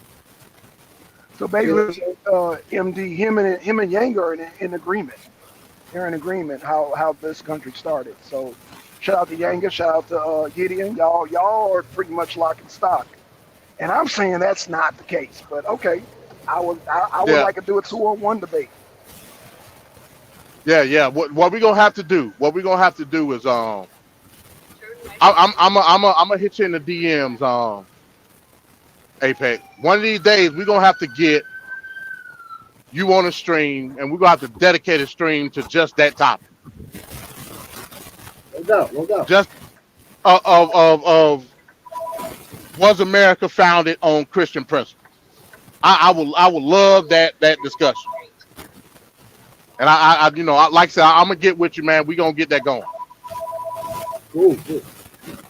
We gonna get that going, and we gonna let it to where we gonna get it to where, like, you can bring up stuff and everything. You know what I'm saying? No doubt, no doubt. All right, No doubt, cool. man. All right, yeah. So with that being said, yeah, I'm stopping right now. So, shout out to everybody that came through. Like we had a few in here. Oh, Yanga said we ain't in agreement. Yanga said nah. Oh, Yanga said no. I thought he said that. Yeah. Oh wow. Okay. Well, now, of course, now it's not a Christian country now, and I'm not saying it's a Christian country because it's not lined up with the Bible. Look at all the stuff that's going on now. But it was founded in ideals by a Christian country, but it corrupted itself like every nation does. So Gideon, you gotta be Right. specific. So was Benjamin Franklin part of that? From what I understand, like he was supposedly, I don't know about Benjamin Franklin. Thomas Jefferson was. Okay, so Benjamin Thomas Franklin. Jefferson. Okay, bet. Thomas Jefferson. Okay. From what I understand, I'll have to do the research and everything and all of that. But Okay. I think Benjamin Franklin. I mean, he may have been doing some other occult type sciences. I don't know if it's true or not. It has to be accurate. He helped form the Magna Carta, which was pre-Constitution. But okay. So Thomas Jefferson. Okay, we could just go just on Thomas Jefferson. We could just say we can go based on his ideas.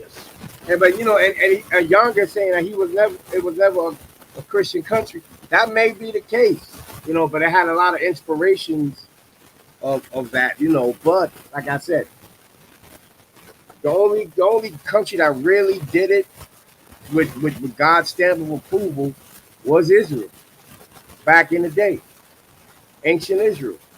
Now you got a lot of things that they get a lot of inspiration. Like the first time power was divided was happened with Moses, and that was before when Moses needed help when Israel was in the desert, and when they was in the desert for 40 years, and it was starting to overwhelm him, and he couldn't take it, and then that's when God came to Moses and was like, "Yo, you got to divide the stuff amongst the people, and only the big matters make it down to Moses with the through the chain of command."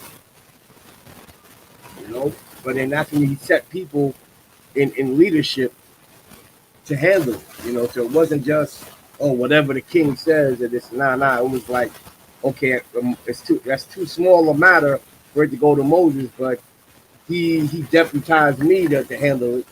So I'm gonna go ahead and handle it. And Gideon, I agree with you with the ancient history with Israel and Greece and all that. But when we keep trying to pinpoint just where America started, where the United States of America. So that's the main idea. It's like it's infringement. It's the main idea. Like, so that's where you got the thought from, was that. That's what I'm saying. So, like, it's like right now, that's like saying, like, okay, I invented matter. Like, no, I didn't. I may have did something with matter, but the original concept and idea is God. And you cannot have this copyright infringement and we think just because we're smart that, that I created matter or I did this. Any concept. Okay. So with that being said, you believe that America was founded off the principles of that originality? That's what I'm saying. Okay, all right. We can talk about that still. Yeah, that's a better way. And so you're saying America is a counterfeit No, it's not a Christian culture. counterfeit. It was inspired. So it did. God didn't say you can't copy this. If God thought of it, that means it was the best way. So it's smart to copy after God. That's what you But want to do. nonetheless, that was the original intent that you're saying That's to how. copy a government based on Christian ideology. Yeah, and I mean that it came up through God. It came up through God. So it's like, this is how business gets handled. You have to delegate authority. And delegate authority is like, you become, how you got the states and everything. That came from the Bible. That came All from right, cool. All That's right, what we'll so talk when you about. say That's what Gideon, we'll talk about. hold on. So Gideon, when you say that the Bible is based on a hierarchy because the God is a hierarchy, yeah, if as long as it's not going against the main tenets of God, things gotta get handled differently in different areas because you got different situations. Like if you have okay, but America was established on anti-hierarchy. That's what I was trying to get to you well, it's not earlier. about hierarchy. It's about how do you take care of business? How does stuff break down? Right now, if I got a problem, do I show up at Joe Biden's house? No, I gotta go to my local magistrate. It gets broken down. The authority and everything gets broken down to your area, to your locality. See what I'm saying? That was what I'm talking about. Came from God. So I don't have to go to President Biden if I got a problem. There's things set in motion that I got to go to my congressman in my area, my borough, my borough president, or my building association. All types of power. All power comes from God, and He breaks it down, and you got to follow the command upwards. So before I go to the president, I got to first go to my local Senate and Congress and all of that stuff. And then, same thing in all the legislative branches, So I got one last question. Thomas Jefferson. Let's get back to Thomas Jefferson because you do agree he's one of the founding fathers, right? I'm going to ask you a straight question, and I want a straight answer. What did he mean by separation of church and state? Well, that's something that they came up with because they couldn't handle God and they wanted to sin. Ultimately. Thank you. Thank you. You answered my question. Thank you. Okay, that answers my question. Okay. So All and right, then so they yeah. Go ahead. Finish up. so basically they was like, we can't handle God's laws. It's too extreme for us, and we got to make a provision for our sin. So we're gonna have to separate church and state. Like in when Jesus was around, you had the Pharisees, and they had power of church and state. Now they separated that because they wanted to accommodate their sin. So that when the blind man got cast out of the temple, when Jesus killed the blind man and he got separated, he got cast out of the temple. Jesus had to go back to that guy because church and state was together. But and they was able to handle it then. But now, they wanna make a provision for their sin, so they want to separate. So now, if I start talking church stuff, like, oh, that's taboo, you can't do it. You can't talk about church and politics, right? It's taboo now. And so they want to separate things and put them in their categories, and certain things shouldn't be separated. So then the country was birthed in that then, right? Because the country was not established until the Constitution was laid out. Yeah. So so according to you, we were born in sin, and this country was born in sin, is what you're saying. Well, of course, the only place that wasn't was Israel. So I got you. So that's obvious. But it's like I don't know if you come to that conclusion under the right context.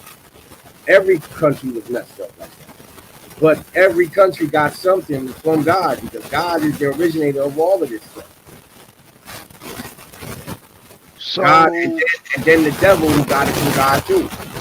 So God inspired Thomas Jefferson to put down separation of church and state, right? He's saying, you know what, keep that shit separate. That was inspired by God.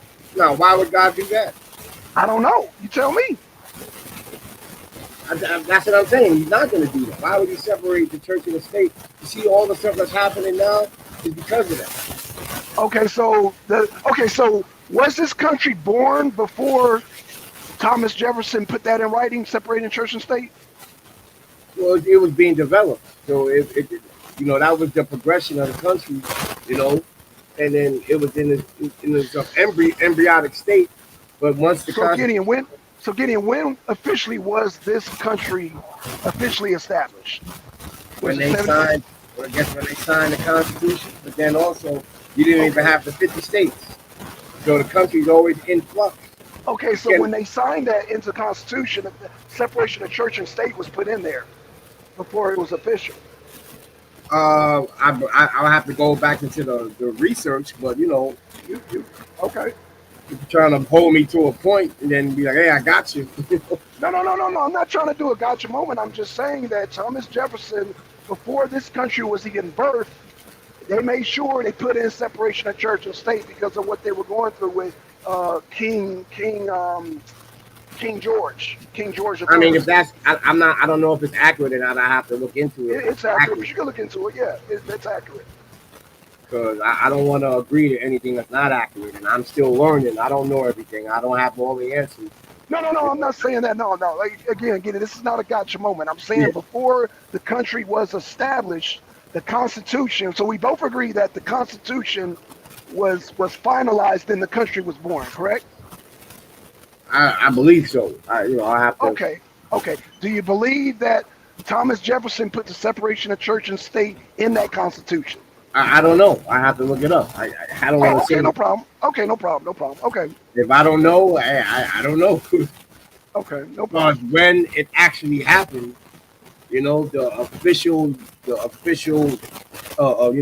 time stream when it happened, and I couldn't tell you when, but I know it's there, and I know that when they started to separate the church and the state, it's like it depowered the church. And when it depowered the church, now it separated church from all other affairs. So then once that happened, it was a slippery slope. Okay, but when I'm trying to establish, when did the church ever have power in America? Is what I'm trying to establish. Oh, okay. That's a good point. That's a good point right there. I don't. It was there. What I'm saying they never had power. And then they never had power. Yes. But they used to have the Ten Commandments in buildings and everything. It always was there. The most of it per se. But that was involuntary. It just depended on each state, but that was never official. That was never a federal mandate.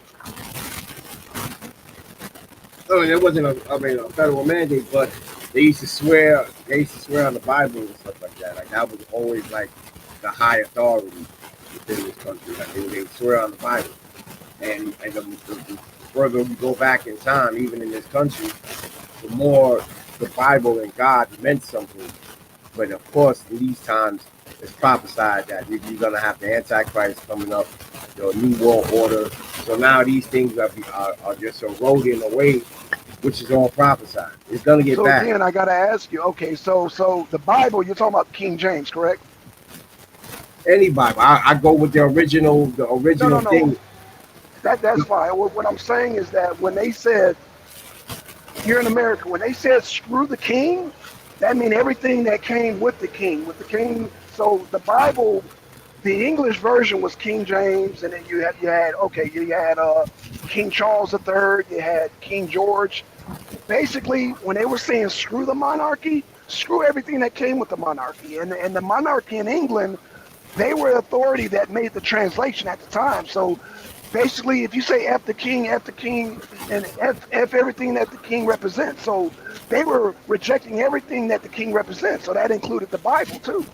Well, there was a lot. They were Bible people that were rejecting other Bible people, like the Reformation. People with bloody wars and everything. When you had the Calvinists versus the Protestants and the Arminianism. And so it goes into a whole bunch of things that goes on where they were fighting over translation or understandings of the Bible. And that's where, you know, you have the separation between the Catholic Church and the Protestants.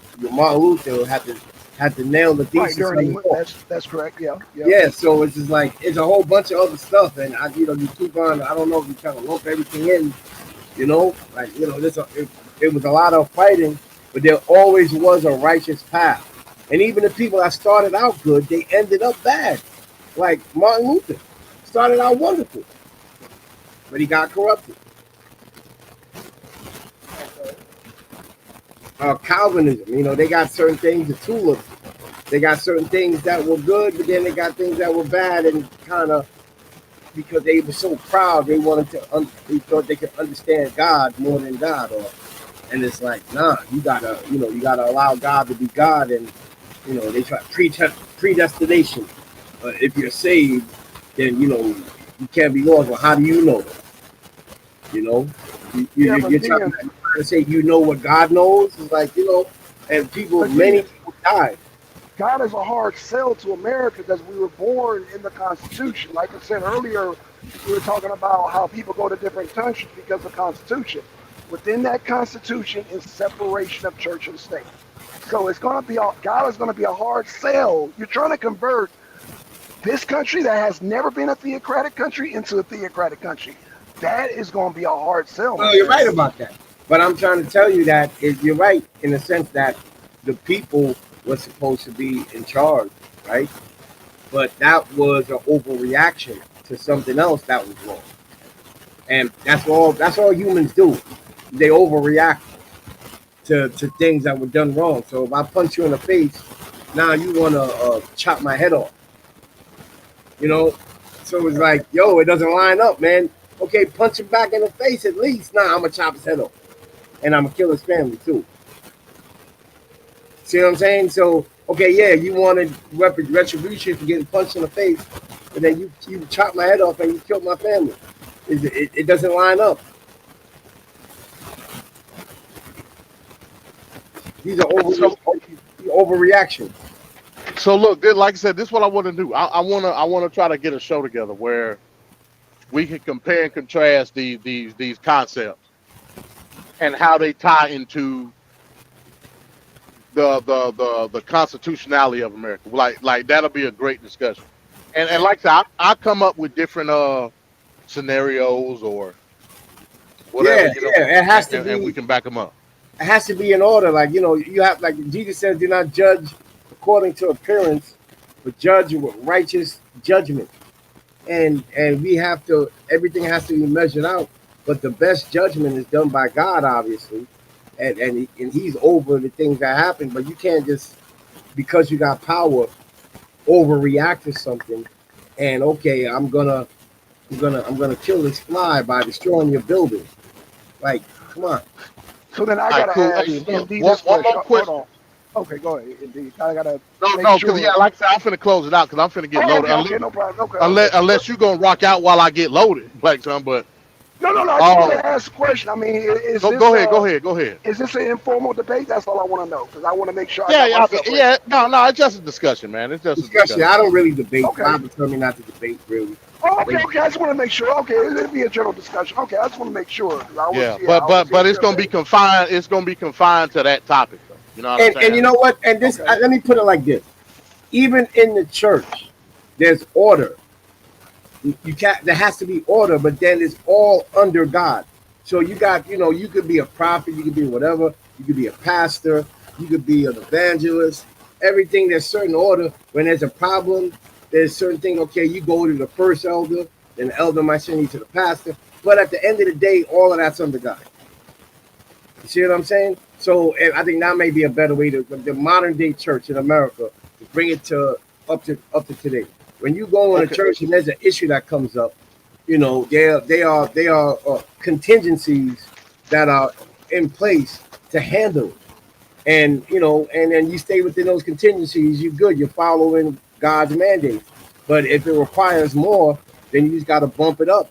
Open door policy type thing. Okay, bump it up to the next thing. But you also have to show that you went to the level beneath and you didn't skip.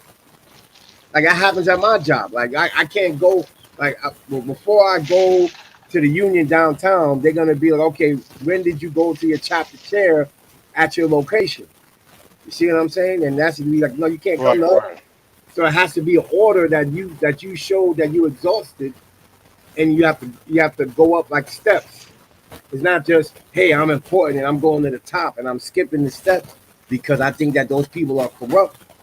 No, you got to give them a chance to be corrupt, and you have to prove it. And then you can say, hey, look, I went to them and they said this, and now I'm stepping it up and I'm coming to you now. All right, so cool. Like I said, I'm gonna close it out, but I just want to ask this one question just to get clarity, and for Black Sun to have something to go off of when we eventually had this light discussion. Is it possible to be just and righteous without a concept of God? It's impossible. That's my last question. It's impossible. It's impossible. What are we basing being just and righteous off of? God's word and God's presence and who He is. Okay, all right. That's all I needed to know.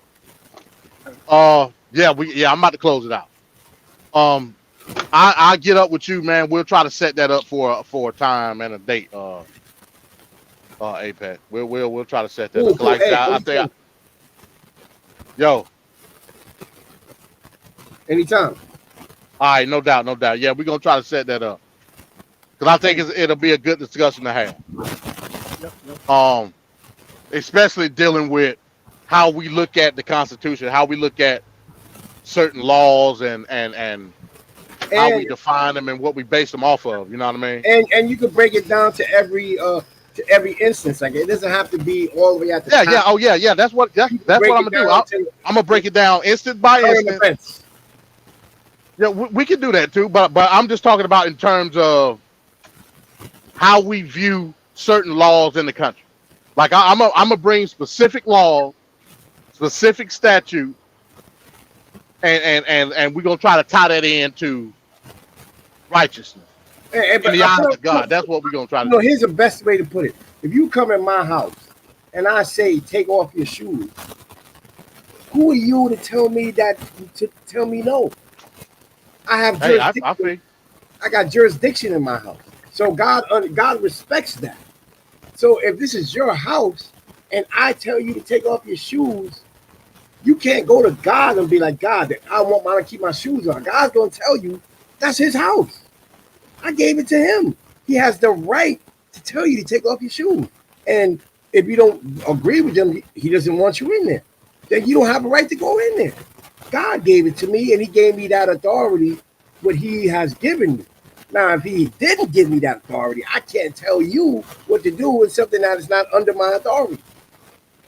So again, I got to ask the question, who gave Thomas Jefferson the authority to put this country under separation of church and state? That's what I'm trying to... Well, if America took their authority and then they took it, and you could take a country, and now the country is under your authority, which is under your power. Okay. Power and authority goes together. So if you have the power to enforce, and then you got to come into that place under that leadership or that power, then if you agree to come into that place and you got to abide by my rules, then you agree to abide by my rules. So Gideon, okay, so watch this. Render unto Caesar what is Caesar's, huh? Once, and even Jesus said that. He said, look, Caesar can give you what you want, but long as it's not infringing on me. So it's like, okay, that's Caesar's money. Give it to him, but you ain't taking it from me. So Gideon, one of the house rules of America is separation of church and state. That's fine, and all that is good. But you're talking about replacing that. You're talking about God's laws, God's that. So that basically would violate separation of church and state. So basically, you're violating the Constitution. I'm violating the Constitution. Well then, what? Like right now, we say thou shalt not murder, right? That's a law. They Okay. got that from God, right? Okay. And you know, and then the courts they say, you know, they swear on the Bible, right? Not necessarily, but okay. Black, I see your Black Son, point. you let that pass. So You let that God, pass, Black Son. He asked you that is that a law from God? You didn't get no pushback on that. Oh, I'm sorry. I was letting him finish. Okay, my bad. I would say no. That's a universal law. To answer your question, no, that's a okay, so universal where did they get that from? law. They just got that comes from man. That comes from man. I could trace that back No, to. when God gave those commandments, that was never there previously. It was never there previously. Thou shalt not murder. That came from God. So, whoa. Dang, because I know, man, you got to close it out, man. See this? Yeah, we got to Hey, rock continue out, this, bro. bro. Like I'm about to get loaded. If you want to Ah, rock out, bro. Like you close it out. okay, damn. Because I'm in a bad area too, though, MD. That's the thing. I don't want to get it crunking and I'm, in and out. Damn. Uh, damn, Gideon. Gideon, man, you got to come back, bro. You got to come back. Hello? Yeah, see, my shit's going out now. Hello? Yeah, no, I hear you. Yeah, my shit's in and out, man. Damn. I hear you. All right, man. With that being said, let's just go and close it out, bro. Hold on. I got one more thing to say. Okay, go ahead. Gideon. Yeah. How the fuck you gonna overrule the Constitution, Defense, keep the defendant silent. Hey, overrule the Constitution. So basically, you want to use the Constitution to get God out of there when the Constitution was inspired by God, and now you want to use it to get God out of it. Wait. See, don't. Oh my gosh. Gideon, you're killing me. You said the Constitution was inspired by God. Okay, and in the Constitution it says separation of church and state. You're killing me, Gideon. You're killing me. You got the Rule. How the fuck you gonna overrule the Constitution, Defense, keep the defendant silent. And as you can see, this is what happens. Even people in the country are trying to overrule the Constitution. Like, what about the Patriot Act? What about freedom of speech? I agree. I agree. What you see what I'm saying? So now it's starting the old Constitution is turning in on itself. But no, that's people. That's people trying to defy the Constitution. Yeah, you got But they're using it under means of coercion based on certain events. I agree with that aspect. You ain't gonna get no argument from me. Like you got people that are doing things that's taking away from people's freedom, and they're using their money to take away from people's freedom. So now it's like, there's no more freedom of speech because now it's hate speech. So freedom, you can throw that away. Freedom of speech, right? Freedom of the press, right? But you can't go on Twitter and talk about the alphabet community. So how tell me about your Constitution now? Hey, yeah, we're gonna have to have this discussion, man. See what I'm saying? So it's corrupted itself. We're gonna have to have this discussion, man. Hey, like I said, if you ain't gonna rock out, Black Sun, I'm gonna close it out. Okay, that's fine. Yeah, man. All right. Yeah, we got. Hey, Okay. hey, Apex, I'll hit you up, man. Like, let me know, and we'll try to get the date and time together, man. Cause like I said, I really want to have that talk. Cool. All right, cool, man. Hey, with that being said, hey, I appreciate everybody for coming through. Shout out to Yanga too, man. Yanga. Black Sun. Who? Hey. Okay, cool. All right, Reese. I seen Shane Crewman here for a little minute. Forever TS2. Yeah, man. Hey, we'll see y'all on the next one. Hey, Arena Broad tomorrow. And with that, man, we're gonna say peace.